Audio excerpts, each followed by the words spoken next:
Vamos falar com Deus nesta noite. Paizinho querido, Deus eterno, Deus poderoso, estamos aqui, Deus, na tua casa, Senhor, nesta noite, para prestar um culto de adoração, de louvor a Ti, Jesus, a Ti, ó Deus, que é o único, digno de toda a honra, de toda a glória, ó Pai. Venha tocar, Deus, no coração, ó Pai, de cada um neste momento que se encontra aqui, ó Pai. Que o Senhor entre, Pai, fazendo morada no coração dessas pessoas. Que elas possam ouvir hoje a Tua voz, Senhor, e possam dizer sim para o Senhor, ó Deus. Deus, obrigado, Deus, porque esta casa é uma casa de oração. Esta casa, Deus, é uma casa que o Senhor faz presente. Sentimos a Tua presença, sentimos o Teu Espírito Santo falar conosco, ó Pai. Ó Deus amado, venha falar conosco desde o louvor, Senhor, desde essa palavra, Deus, que sentimos sede por Ti, ó Pai. Sede mesmo, Deus, de sentir o Teu toque nos nossos corações, ó Deus. Seja com louvor, Deus, de agora à noite, Senhor. As músicas que o Teu Espírito Santo escolheu no coração do Teu servo, Deus, para Te louvar, para Te bendizer, para Te glorificar e exaltar o Teu santo nome. Louvado seja o Teu nome. Amém. Aleluia. Amém, igreja? Amém, amém, igreja? Amém. Você tem motivo para agradecer ao Senhor nessa noite? Então louve a Ele nessa noite em nome de Jesus, porque Ele é bom, porque Ele derramou sobre nós a sua misericórdia e nos dá o privilégio de celebrarmos esse momento de comunhão. Amém, irmãos? Vamos louvar o Senhor porque Ele é bom.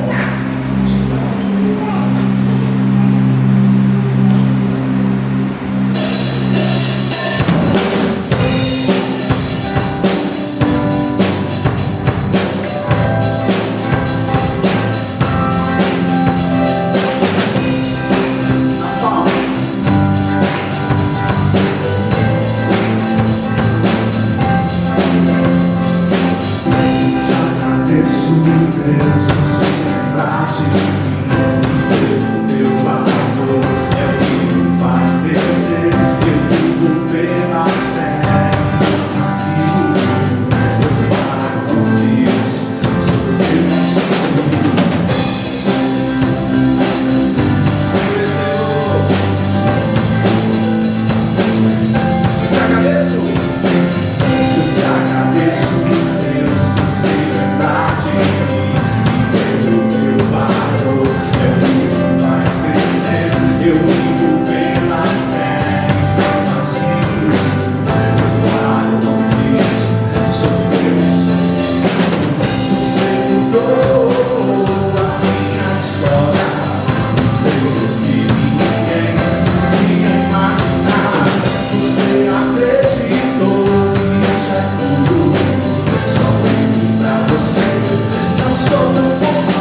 E você possa convidar o reino do Senhor sobre sua vida nessa noite. Amém, irmãos?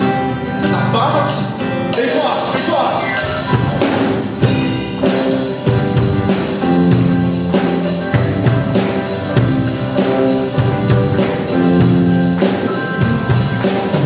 Sobre toda a terra tudo és o rei, sobre as montanhas e o pôr do sol, uma coisa só, meu desejo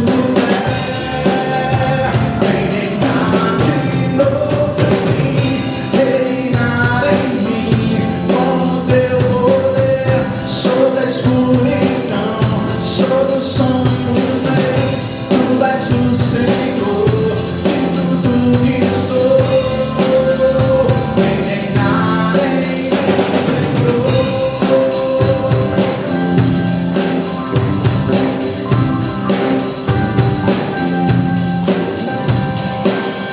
sobre o meu pensar, tudo que eu falar faz-me refletir a beleza cai em ti.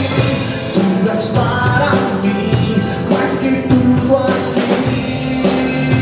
Vem reinar de novo em mim, reinar em mim, com teu poder, sobre a escuridão, sobre os sonhos meus. Tu és o Senhor de tudo que sou. Vem reinar em mim, Senhor.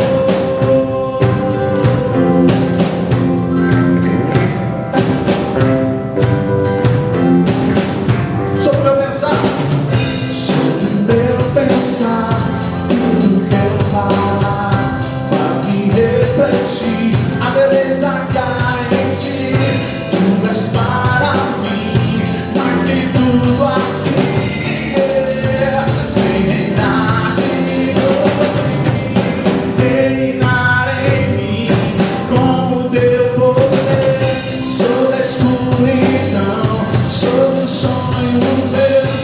Tu és o Senhor de tudo que sou. Vem reinar, não importe, reinar com o teu, sobre a escuridão, sobre os sonhos. Tu és o Senhor de tudo que sou. Vem reinar em mim, Senhor. Vem reinar em mim, Senhor. Vem reinar em mim, Senhor. Aleluia! Glória a Deus. Você pode levantar sua mão assim, ó, e declarar nessa noite: eu e minha casa. Eu sei que você pode fazer bem melhor. Diga: eu e minha casa serviremos ao Senhor. Vamos declarar em nome de Jesus.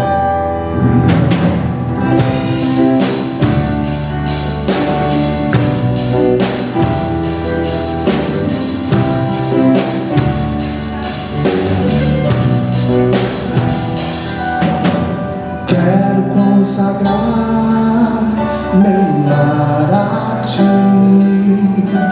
o nosso futuro para te servir, com toda a minha força e entendimento. Quero dedicar o meu lar a ti.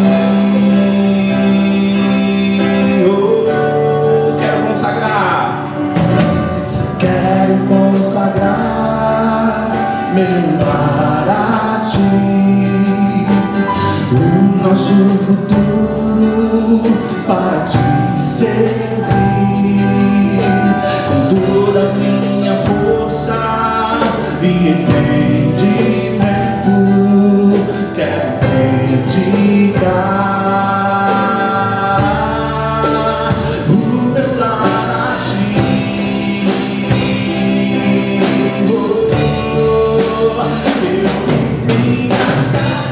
Serviremos a Deus.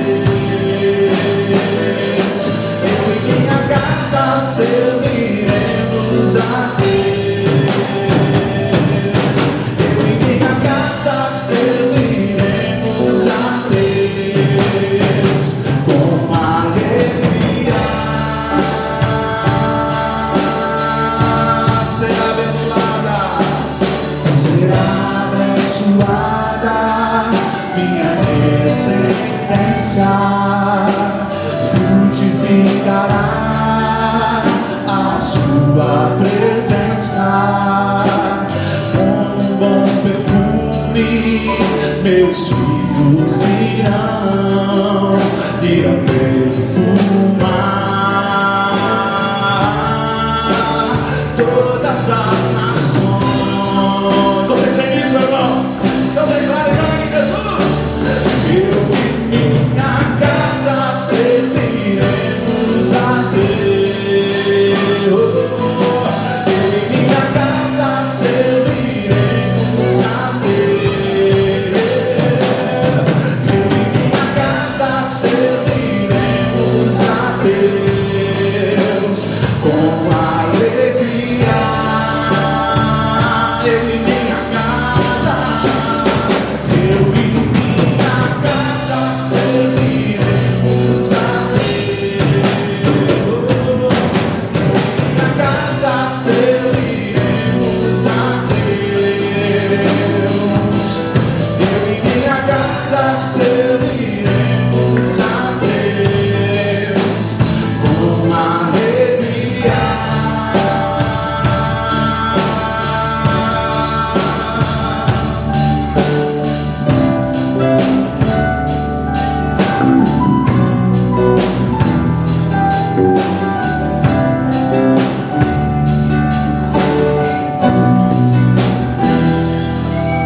Aplauda ao Senhor bem forte. Louvemos ao Senhor. O meu orgulho me tirou do jardim. Sua humildade colocou o jardim em mim. Se eu vender tudo que tenho em troca do amor, eu falaria.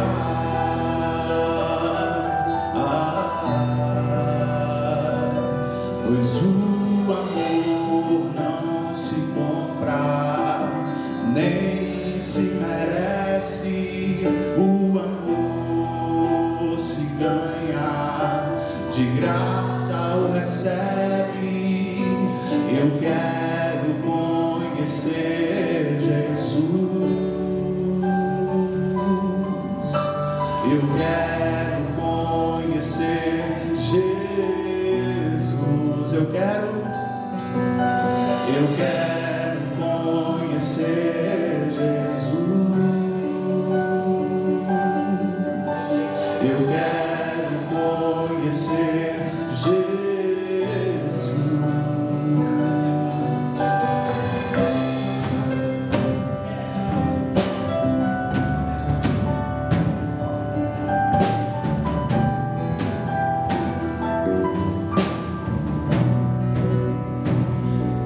Meu orgulho me tirou do jardim. Sua humildade colocou jardim em mim. Se eu vender tudo que tenho em troca do amor, eu falaria.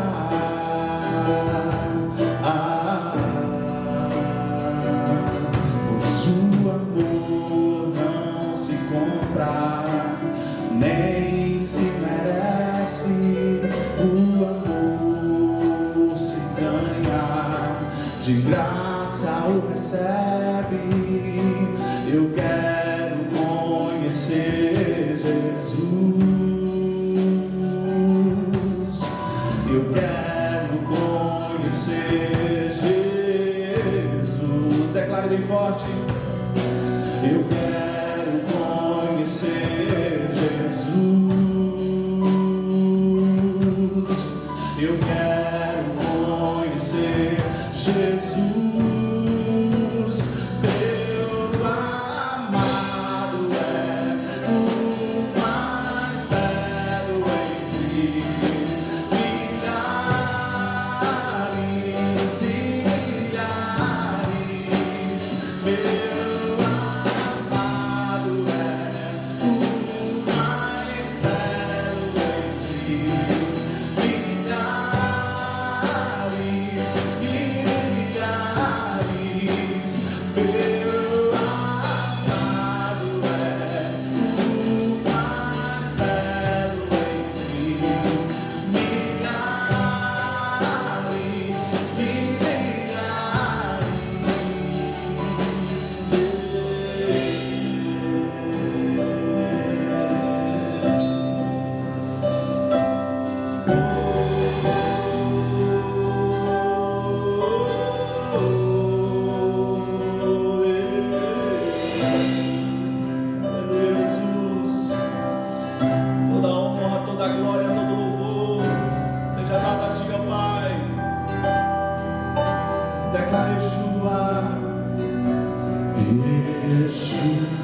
Gostaria que nós abríssemos nossa Bíblia no texto de Filipenses 4, vamos ler do 4 ao 9.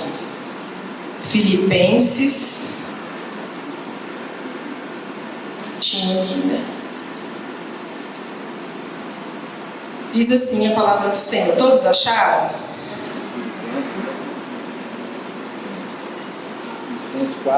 Filipenses 4, de 4 a 9. Regozijai-vos sempre no Senhor. Outra vez digo, regozijai-vos. Seja a vossa moderação conhecida de todos os homens. Perto está o Senhor. Não andeis ansiosos por coisa alguma, mas em tudo pela oração e pela súplica, com ações de graça, sejam as vossas petições conhecidas diante de Deus. E a paz de Deus, que excede todo entendimento, guardará os corações, os vossos corações e as vossas mentes em Cristo Jesus. Quanto ao mais, irmãos, tudo que é verdadeiro, tudo que é honesto, tudo que é justo, tudo que é puro, tudo que é amável, tudo que é de boa fama, se há alguma virtude, se há algum louvor, nisso pensai. O que aprendestes e recebestes e ouvistes de mim, e em mim vistes, isso fazei. E o Deus de paz seja convosco. Amém? Que o Senhor possa falar ao coração de cada um nessa noite. Irmãos, essa carta aos Filipenses, vou dar apenas um panorama geral, porque eu entendo assim, que quando a gente vai falar algo da palavra de Deus, seja qual for o texto, a gente precisa dar uma contextualização, né? Inserir vocês dentro daquele contexto. Eu gosto muito quando os pastores fazem isso. né, que eles nos inserem naquele tempo, nos acontecimentos, o porquê. Por que essa carta foi escrita? Em que contexto? O que estava acontecendo naquela época? E essa carta aos Filipenses, que é também chamada de a Carta da Alegria, né? Alguns a chamam de a Carta da Alegria. Por quê? Porque ela é uma carta muito graciosa, poderia dizer assim, né? Em que Paulo ele dá algumas advertências aos filipenses, mas repete-se muito a palavra alegria, regozijo, gozo, né? Então ele ministra através dessa carta àqueles irmãos lá em Filipenses. Por que eu falo lá? Porque Paulo, quando escreveu essa carta, ele estava preso, né? E aqui é interessante a gente ver que Paulo, ele era espetacular, posso dizer assim, né? Espetacular. Ele mesmo preso numa condição em que ele estava, ele conseguia animar, né, as pessoas, né? Falar palavras de ânimo, né, para as pessoas que porventura estivessem passando algum problema. E era o que estava acontecendo nessa comunidade cristã. Então a carta aos Filipenses ela foi escrita aproximadamente no ano 61 depois de Cristo, ocasião em que Paulo se encontrava na prisão, tá? Em Roma, provavelmente. Há uma controvérsia, mas a maioria dos historiadores acredita que ele estava preso em Roma, tá? A cidade de Filipos ela ficava localizada na Macedônia, em uma região bastante estratégica do ponto de vista da evangelização. Por quê? Porque era um lugar, né, em que, a partir do momento em que se evangelizasse, estava próximo da Ásia e da Europa. Então era uma passagem, e acredita-se que foi a partir dali que o evangelho se expandiu na Europa. Olha que coisa interessante, né? Como se deu a formação da igreja de Filipenses? Paulo, provavelmente, ele fez uma reunião, né? Na Bíblia, no texto não fala isso, mas provavelmente ele tenha feito uma célula, né? Um grupo de vida, né? Uma reunião de jovens, talvez, ao ar livre, não sei. Mas ele fez uma reunião. E ali se manifestou uma mulher chamada Lídia. E Lídia aceitou o evangelho na sua vida.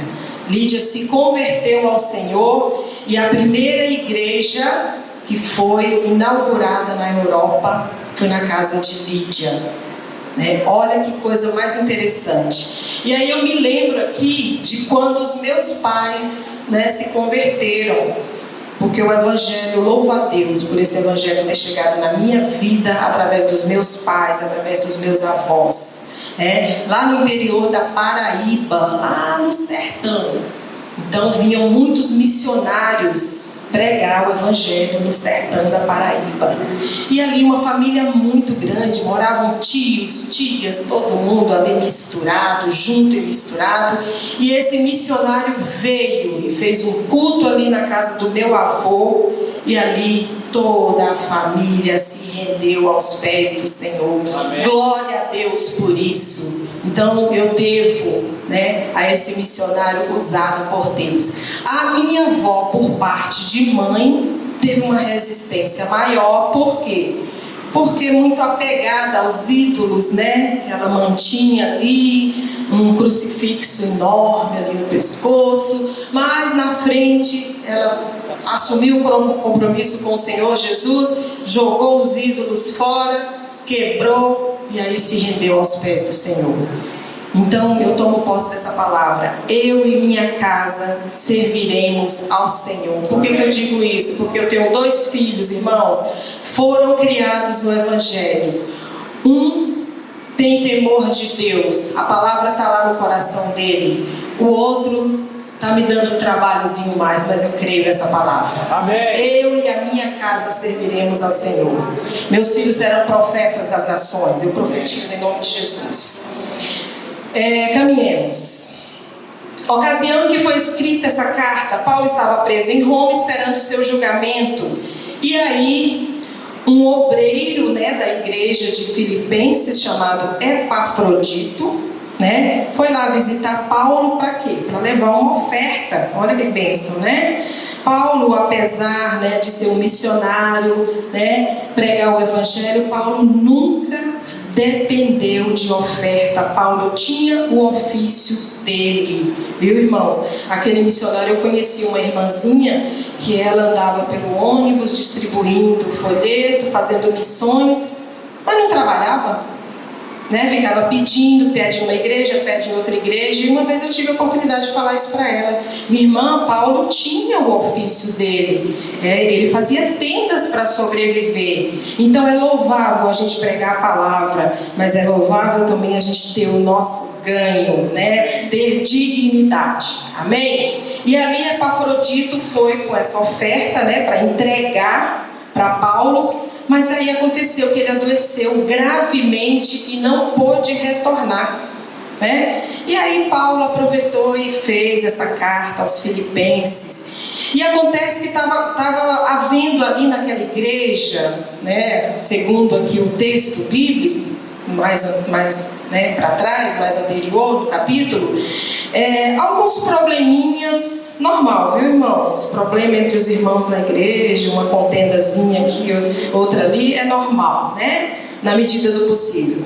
E entre Sintique e Evódia, o nome delas, né, dessas duas irmãs, estava havendo ali talvez, né, uma discordância em alguma coisa que o texto não fala, mas enfim, estava havendo, né, um estranhamento entre elas. E aí Paulo aproveita para falar a respeito disso, né? E eu acredito também que houvesse ali talvez uma ansiedade, porque a gente sabe que o momento não era um momento fácil, né? Nosso Senhor Jesus já havia ascendido aos céus, deixou o Espírito Santo. A igreja, irmãos, ela estava num processo de formação, né? Ela estava num processo de formação. Os cristãos ainda estavam sendo perseguidos, não somente pelos romanos, mas pelos próprios judeus não cristãos e também pelos judeus cristãos, né, que a gente chama de judaizantes, porque eles receberam o Senhor Jesus, receberam o Evangelho. Só que a tradição não nos deixou, fica aquela dúvida. A lei de Moisés, né, circuncidar, não circuncidar, as tradições, os ritos. Então eles estavam ainda num processo, né? E eu louvo a Deus pela vida de Paulo. Né? Paulo teve um papel muito importante, né? Quem foi Paulo? Criado aos pés de Gamaliel, judeu, né? Nascido na Cilícia, centro cultural daquela época, intelectual. Então Paulo recebeu uma formação consistente. Para quê? Para quê? Acredito, irmãos, que Paulo ele estava sendo forjado. Eu creio nisso. Né? Paulo estava sendo moldado, forjado para uma missão que seria essa, de nos interpretar, né, nesse Evangelho de Cristo Jesus. Então, essas cartas de Paulo, se eu não me engano, 13 cartas que Paulo escreveu. Essa carta de Filipenses, ela é maravilhosa. E aqui eu abro um parêntese. Amém, glória a Deus, minha irmã Sônia. Eu abro um parêntese aqui. Eu tive uma professora que ela era professora de literatura portuguesa. Eu gosto muito da literatura portuguesa. E ela, quando ela ia dar aula, ela se sentava assim na mesa, né, cruzava as pernas, e a gente tinha que ler um livro por semana, viu, irmãos? Por semana, literatura portuguesa, a gente tinha que ler um livro por semana. E ela sentava ali e ela fazia, sabe assim, uma propaganda do livro que a gente deveria ler. Ela fazia um resumo, fazia uma propaganda, e ali você ficava com vontade de ler aquele livro. E a gente corria para a biblioteca para pegar o livro e ler.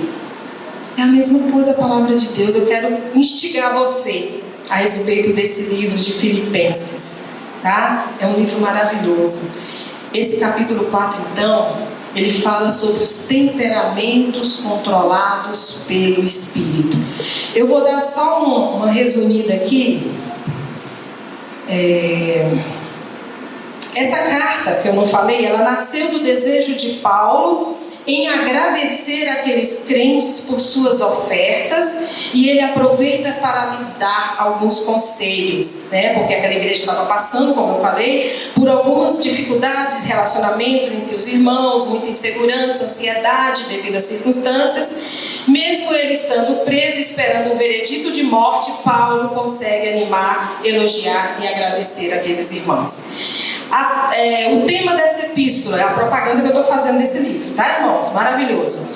O tema geral da epístola é progresso, alegria e fé, apesar das circunstâncias, através da submissão e através da doutrina correta. E por último, é o tema que nós vamos entrar agora, através dos pensamentos controlados. Amém? Amém. Vamos caminhando aqui. Esse panorama geral dessa epístola, eu gostaria que vocês mantivessem a Bíblia aberta no capítulo 4, a gente vai recorrer algumas vezes a esses versículos, né? Ele inicia o capítulo falando a respeito desse problema que estava acontecendo lá, né, entre Sintique e Evódia, né? E ele afirma que elas eram crentes. Porque o texto bíblico diz, né, Paulo afirma que os nomes delas estavam escritos no livro da vida e que elas eram fiéis à comunidade. Então, se elas eram fiéis, elas eram obreiras, os seus nomes estavam escritos no livro da vida, elas eram crentes, estavam passando por um problema, né, ali um estranhamento, né, mas eram crentes. Paulo fala também no capítulo 3, versículo 2, a respeito dos judaizantes, né? Havia ali um clima de ansiedade, de medo, que é quando Paulo, mais à frente, ele os alerta para terem cuidado com os cães e os maus obreiros. Quem era esse pessoal, gente? Quem vocês acham que era esse pessoal?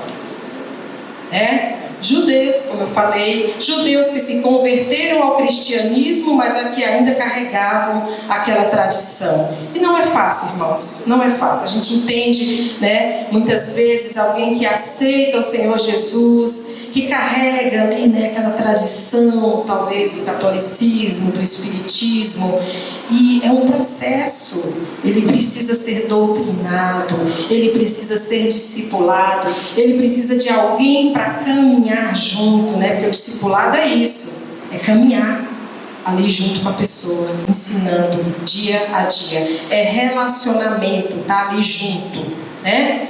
Então, da mesma forma, os judaizantes, eles ficavam ali, era uma pedra no sapato dos cristãos gentios, né? Os pagãos, talvez, que trouxeram, né, toda aquela né, a gente entende aquela sujeira que precisa ser limpa, né, através da palavra de Deus. Enfim, como eu já falei, Paulo, né, eu acredito nisso, que Paulo, ele foi forjado, ele foi moldado, ele foi preparado para essa missão, né? E a conversão de Paulo é maravilhosa, é uma coisa sobrenatural, uma coisa tremenda. Bom, e eu gostaria de refletir com os irmãos a respeito de um tema que está inserido aqui nesse texto, que é um tema bastante recorrente nas nossas vidas. Quem nunca teve, né, um episódio de ansiedade na sua vida? Quem é que nunca teve? Uns mais, outros menos, né? Mas a ansiedade, irmãos, ela é uma manifestação natural, ela é uma manifestação biológica, assim como o medo.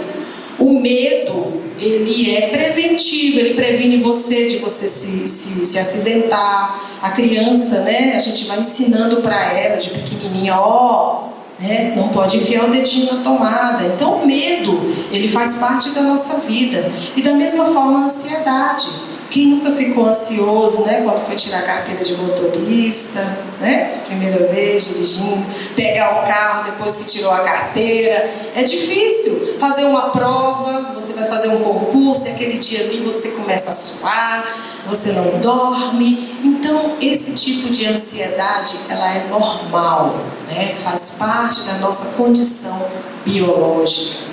Mas existe uma ansiedade, irmãos, que ela não é nada saudável, né?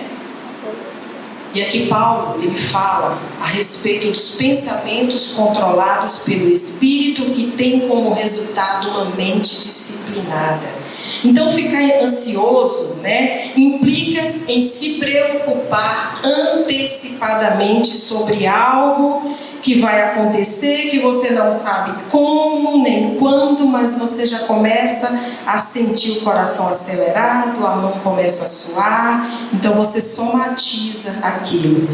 E dependendo do grau de somatização dessa ansiedade, ela pode trazer até algumas manifestações no seu corpo, né? No seu corpo ele sente. Né? Tem pessoas que começam a sentir coceira nas extremidades, né? Nos pés, nas mãos. Existem algumas doenças relacionadas com a ansiedade, né? Num grau mais grave, né? Que a gente pode dizer até segundo os psicólogos, né? O TAG, transtorno de ansiedade generalizada, que é um grau de ansiedade que já se tornou um transtorno. Não é essa ansiedade que eu estou falando aqui, tá? Então, quando somatiza, né, quando a gente já está sentindo no corpo, já é hora da gente procurar um profissional para a gente fazer uma terapia, né? Então, assim, porque os médicos, os psicólogos, eles estão aí para isso. Amém? Bom, abrindo outro parêntese, eu gostaria de indicar um livro para vocês que eu li, que é Campo de Batalha da Mente. Quantos aqui já leram esse livro? De Joyce Meyer.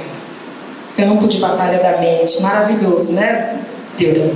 Ele é um livro que ele fala, irmãos, ele trata sobre as batalhas que nós enfrentamos na nossa mente e como nós podemos controlar os nossos pensamentos. Então ela dá ali um panorama, né, uma compreensão à luz das Escrituras sobre o que acontece aqui, ó. Então eu recomendo para vocês esse livro, viu? Eu li.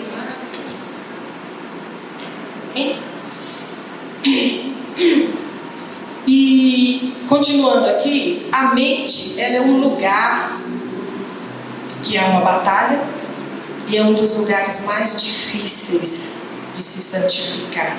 Vocês concordam comigo?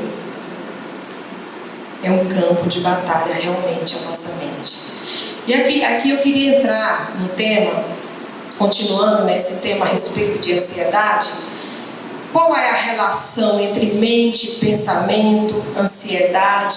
Por que os pensamentos estão diretamente ligados às nossas atitudes? Vocês concordam comigo? As nossas atitudes, elas têm alguma relação com o que está aqui na minha mente? Claro que tem. Né? O homem, o ser humano, ele age de acordo com os seus pensamentos. O homem age conforme ele pensa. Né? A gente não sai fazendo as coisas aleatoriamente, não. A gente pensa primeiro. Então tudo, né, os pensamentos, as nossas atitudes, os nossos posicionamentos na vida estão diretamente relacionados ao que nós alimentamos a nossa mente. Com o que nós alimentamos a nossa mente, né? Agimos conforme pensamos. Se os meus pensamentos são corretos, se eles estão alinhados com a palavra de Deus, as minhas atitudes serão certas. Se os meus pensamentos forem disfuncionais, né, pensamentos errados, as minhas atitudes serão erradas. Isso é um princípio, gente. Não tem como ser diferente. E os pensamentos, eles são alimentados de forma geral por aquilo que nós acreditamos, pelo que nos ensinaram desde a nossa infância. Aí eu lembro daquele versículo que se encontra em Deuteronômio 6, bem conhecido, né? Que a gente deve ensinar a palavra de Deus, contextualizando, tá? Trazendo para os nossos dias. Nós, mães, pais, ensinar a palavra de Deus para os nossos filhos desde pequenininho, ao levantar, ao deitar, na mesa, né, se alimentando, na hora que vai dar um passeio, olha a natureza, isso aqui foi Deus que fez, quem é Deus? E ali, insere a palavra de Deus. E hoje, gente, mais do que nunca, eu estava conversando isso com a Deus no início do culto, a gente tem, meus filhos são adultos, né? Eu já passei dessa fase, mas você que tem filhos pequenininhos, insira a palavra de Deus, inculca a palavra de Deus nas crianças. E a obrigação é nossa, né? A escola não, viu, irmãos? E nem a escola dominical, é em casa, o primeiro, tá? O primeiro contato dele com a palavra de Deus tem que ser através de você, pai, você, mãe, ensinando, andando pelo caminho, ao deitar, ao levantar, né? Sempre ali a palavra de Deus na mente das crianças. Amém? Bom, os pensamentos são alimentados, como eu já falei, de forma geral, por aquilo que acreditamos, e isso diretamente ele reflete no nosso estilo de vida, né? Mateus 12:34 diz assim: a boca fala daquilo que está cheio o coração. Coração aqui nos dá a ideia de âmago do nosso ser, né? Dele procedem as fontes da vida, é o reservatório de tudo que nós somos, a gente guarda no coração. Por isso que o Salmo 119 fala muito a respeito dos decretos, né? Os decretos do Senhor, a palavra do Senhor, que ela tem que estar dentro do nosso coração. Amém? A ansiedade, até certo ponto, ela é considerada normal, como eu já falei. Quem nunca ficou ansioso, é uma coisa normal. Mas quando a ansiedade começa a trazer desequilíbrio, prejuízos à sua vida, comprometendo as suas relações pessoais, interpessoais, dos seus familiares, com seus filhos, com seus amigos, já é um alerta que a gente precisa ter. Eu queria contar uma experiência para vocês que aconteceu comigo em 1991. Eu era jovem, recém-casada, e aí eu fui tirar minha carteira de motorista. Fiz a prova, fiz a primeira vez, não passei, né? Mas aí eu revi tudo, né? Botei meus pensamentos no lugar, falei, não, peraí. Paguei mais algumas aulas e fui lá tirar minha carteira de motorista. E da segunda vez eu passei, tá, irmãos? Só que aconteceu uma coisa. Eu perdi 4 irmãos, tá? Em 91 eu já havia perdido 2 irmãos de acidente de carro. Vocês imaginam o que é isso?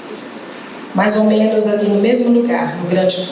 Hoje tem o Grande Colorado, mas era uma coisa só aquele balão ali, tinha os eucaliptos ali, e ali os 2 acidentes foram em épocas diferentes, né? Um em 1990 e o outro em 1974. E meus irmãos, né, morreram por acidente de carro. E quando eu tirei minha carteira, estava bem próximo, né? Foi em 91 que eu tirei, meu irmão morreu em 1990, e aquilo eu ficava pensando, Senhor, será que vai acontecer comigo também? Então aquilo foi tomando conta de mim, irmãos. Eu tirei a minha carteira e eu passei 5 anos sem dirigir. E aquilo estava trazendo um transtorno na minha vida, que eu tinha, em 92 meu filho nasceu, mais velho, e eu precisava levar o menino para o médico, no postinho, eu tinha que, né, acordar o João de madrugada para ir, aquele transtorno, todo lugar que ia ele tinha que ir junto, e eu falei, gente, isso não pode, o medo me paralisando completamente.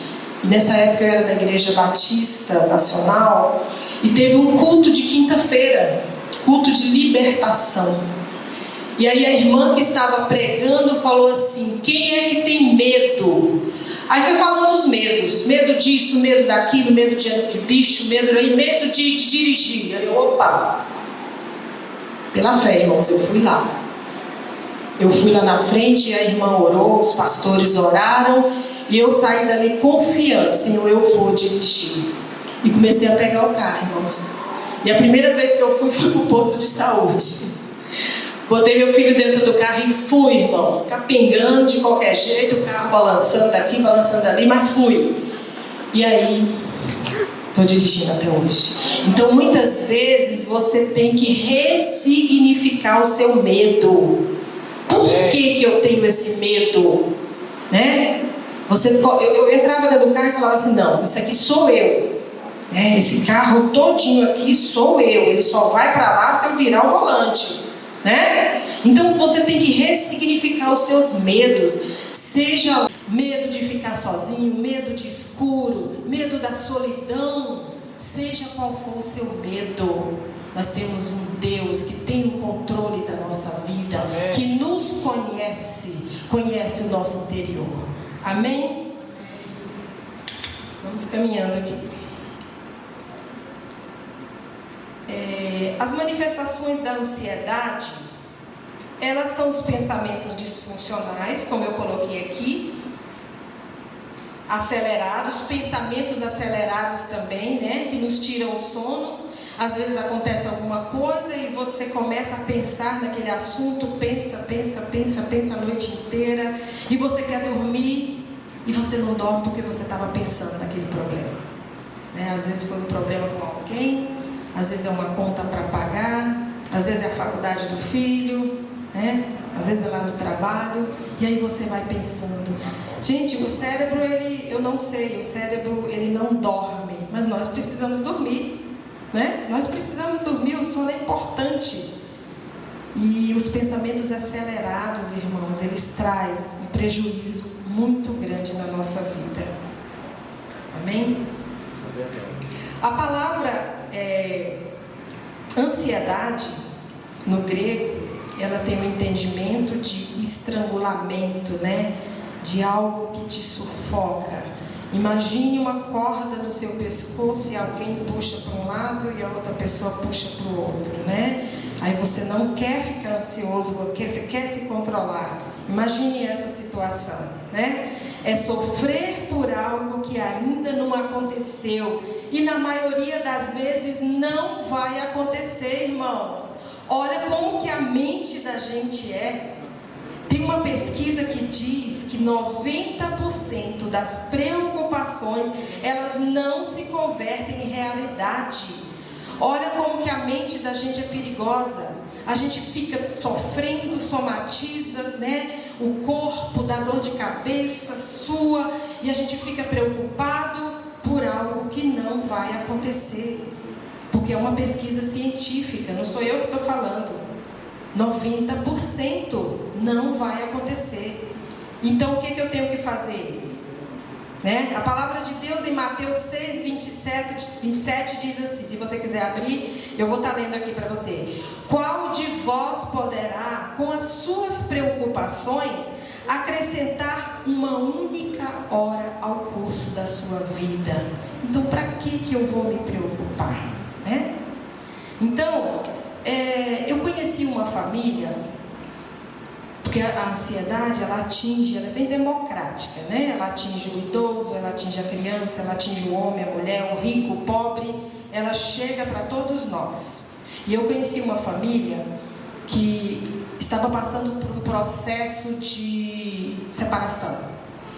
E aí, eles tinham algumas crianças e uma delas tinha 6 aninhos de idade e ela estava presenciando as brigas, né? Todo aquele processo de insegurança, que os pais iam se separar, como é que ia ficar aquela situação. E aí eu observei uma coisa, eu não sabia, né, desse problema, dessa família, mas eu percebi que a criança de 6 aninhos, ela estava carequinha, gente. Pense só o cabelinho aqui atrás. Aqui já não tinha cabelo. E aquilo me intrigou. E eu procurei saber, né, com a tia dela, o que aconteceu com essa criança tão pequenininha, já perdeu os cabelinhos. E aí levaram no médico. E o médico disse que era por conta do processo que ela estava vivenciando em casa. Ou seja, toda aquela carga, né, de ansiedade, ela somatizou e o cabelinho caiu. E aí foi para o médico, do médico foi para o psicólogo, fez psicoterapia, e aí o cabelinho começou a nascer. Olha que coisa terrível. Uma criança de 6 anos de idade, né, somatizou todo um processo, né, de desequilíbrio dentro da sua casa. Bom,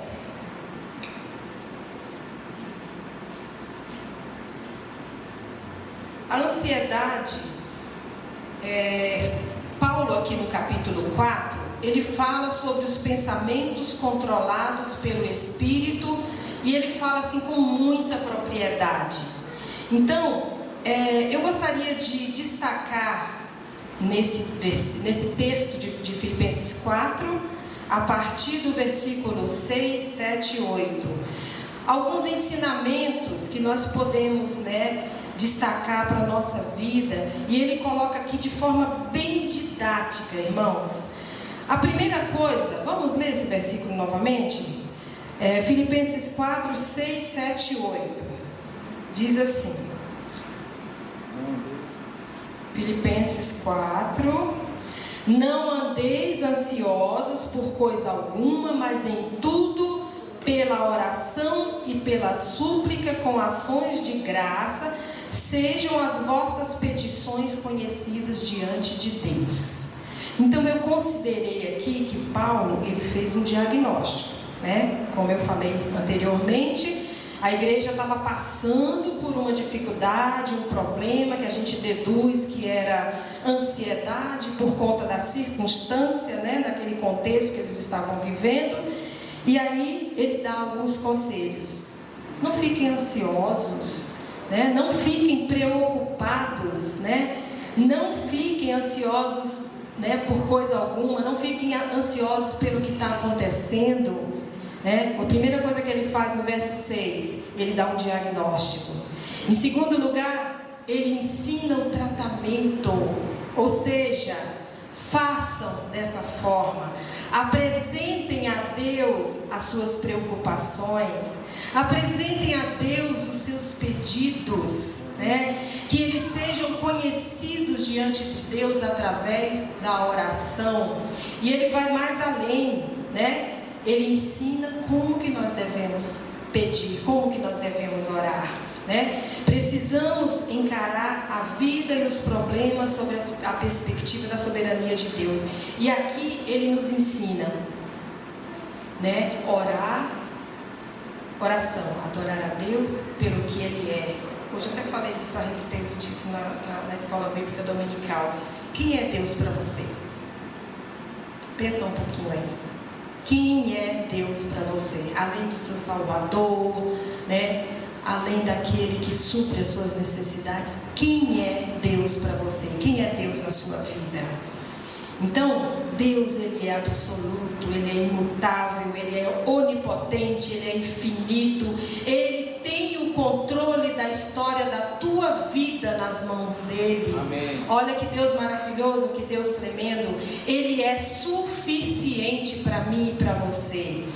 Em segundo lugar, Ele nos ensina a orar, Ele nos ensina a suplicar, pedir com fé, perseverar e, se for necessário, grita. Há momentos que a gente precisa gritar. Não que Deus precise que a gente grite, não.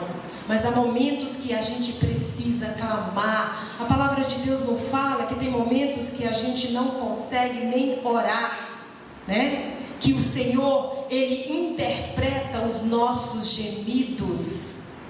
Há momentos que a gente não consegue, irmãos. Não consegue, você não tem força, você não tem ânimo. Quem aqui já passou por isso? Eu estou levantando a minha mão porque eu já passei por isso.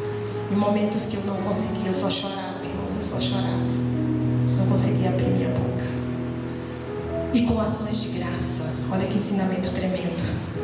Marcos 6,41, ele fala no momento em que Jesus multiplicou os pães e os peixes. E tem um fato interessante ali naquele versículo, naquele texto. Jesus, ele ergueu aquele cesto aos céus e ele agradeceu e houve um milagre, A multiplicação dos pães e dos peixes para alimentar aquela multidão.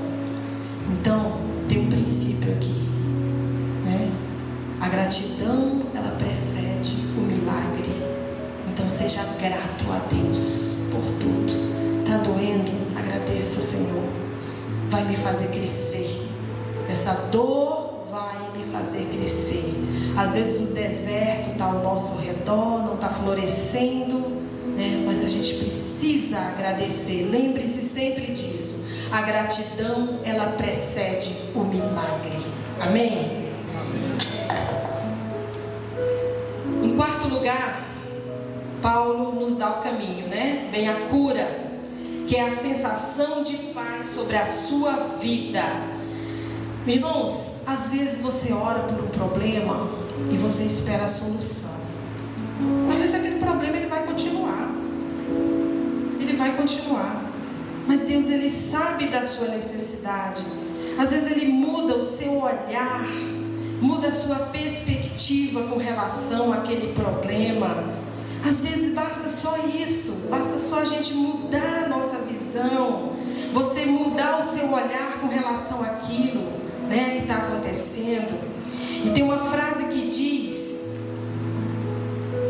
que a paz, ela não é a ausência de conflito, mas confiança em Deus. Eu gosto muito dessa frase. Paz não é a ausência de conflito, mas confiança em Deus, apesar do conflito. Então, às vezes, o problema ele não vai ser resolvido ali naquele momento. Lá na frente, pode acontecer. E às vezes ele vai ser resolvido e você não vai nem ver. Você vai esquecer até que pediu. Mas o importante é Deus mudar o seu olhar com relação ao problema e você sentir paz no seu coração. Amém? Bom, a transformação da nossa mente, irmãos, em Romanos 12, versículo 2, a palavra de Deus diz: transformai a vossa mente, né? Renovai a vossa mente. Me ajudem aí. Renovai as vossas mentes renovai as vossas forças pela renovação das vossas. Isso, exatamente. Transformai a vossa mente pela renovação do seu pensamento. Desculpa porque a convite de vez em quando bate aqui. Oi? Para que experimentei. Isso, essa é a complementação. Transformai a vossa mente para que experimenteis, né, qual seja a boa, perfeita e agradável vontade do Senhor. Esse versículo ele é maravilhoso e ele é assim, para mim, ele é um versículo chave, né? Um dos versículos chave na palavra de Deus. Gente, transformação de mente é tudo. Imaginem, vou botar vocês para pensar um pouquinho. Imagine um copo de suco de laranja, bem amarelinho. Imagine que aquilo ali é a sua mente, tá? E aí você começa a colocar água naquele suco, começa a despejar água naquele suco. O que vai acontecer ali? Aquele suco vai desaparecendo, aquele suco amarelinho vai desaparecendo. E aí quando você vê só tem a água, né? Limpa, pura. Vamos imaginar a nossa mente. Às vezes a gente traz, né, tanta coisa, né, tantos traumas, né, tanta coisa que a gente colocou na nossa mente através dos nossos olhos. E às vezes isso está pesando na nossa vida, né? Então a gente precisa purificar a nossa mente na perspectiva bíblica. O que você está, né, vendo na televisão? O que você está lendo? Que conversas que você tem alimentado a sua mente? Esse texto ele é tão maravilhoso que no versículo 9, vamos ler o versículo 9? O que eu falei aqui? Que em primeiro lugar ele faz um diagnóstico, ele dá o tratamento, receita o remédio, não é isso? Quarto, vem a cura, que é a sensação de paz. Quando você transforma a sua mente, né, você recebe do Senhor uma paz que ultrapassa todo entendimento. E esse texto ele é tão maravilhoso que no versículo 9 ele diz assim, 4:9: o que aprendestes e recebestes e ouvistes de mim e em mim vistes, isso fazei. Eu vou ler de novo. O que aprendestes, o que recebestes e ouvistes de mim e em mim vistes, isto fazei. Isso aqui, irmãos, ele está falando de praticar o que a gente aprende, né? Então, além de eu orar, além de eu glorificar a Deus, além de eu agradecer, tudo que a gente aprende na palavra de Deus, se a gente não praticar, de nenhum proveito vai ter na nossa vida, né? Eu gosto muito daquela comparação que se faz da ovelha, né? Da ovelha gorda, que ela aprende, mas ela não divide, né? Ela fica tão cansada, ela aprendeu, veio para a escola bíblica, lê livros e tal, mas ela não compartilha isso com ninguém, fica ali só para ela, né? A ovelha gorda, e ela fica tão gorda que ela não consegue se movimentar, né?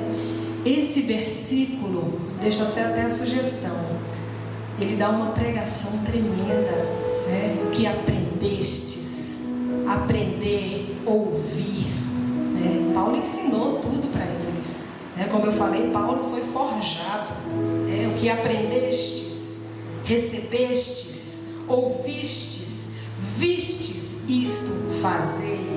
Então aqui eu considero que é uma terapia que Paulo ensinou, né, para aquele povo, né? Nós falamos a respeito de ansiedade, o porquê da ansiedade, como é que ela se instala, e aqui nós aprendemos, porque irmãos, quando você pega assim alguém para você ensinar, para caminhar com aquela pessoa, né, quando você começa a falar do amor de Deus, a caminhar, a evangelizar, né, o perdido, aquele que está lá fora necessitando, né, de uma palavra, apenas uma palavra: Jesus te ama, meu querido, vamos para a igreja, né? Eu estava no mercado ontem, tinha um casal pedindo comida lá, pedindo arroz, feijão, e aí eu falei para ela, assim, uma aparência muito de drogada, e eu falei para ela assim: vamos lá na minha igreja, eu tenho uma cesta básica para você, pode até te ajudar.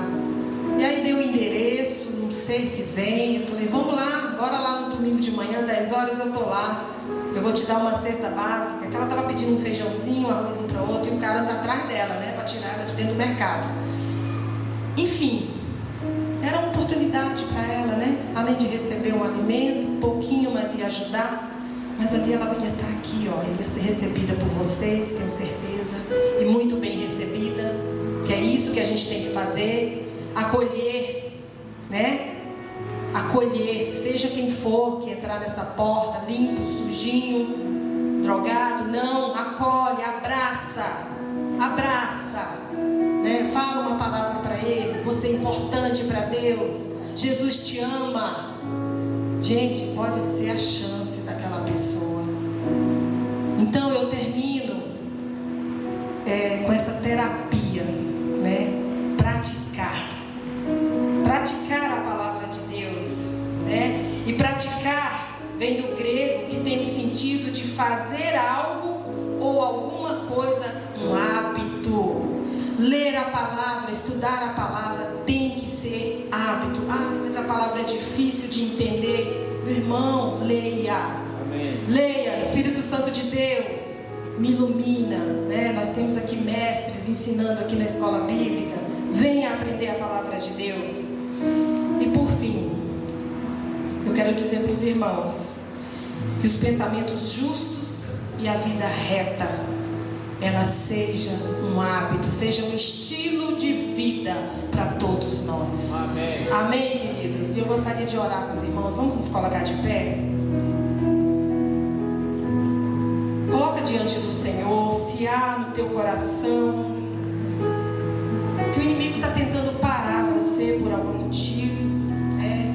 Você está passando por algum momento de ansiedade, de tristeza, seja que tipo for, coloca diante do Senhor agora, fecha os teus olhos, que em nome de Jesus, né?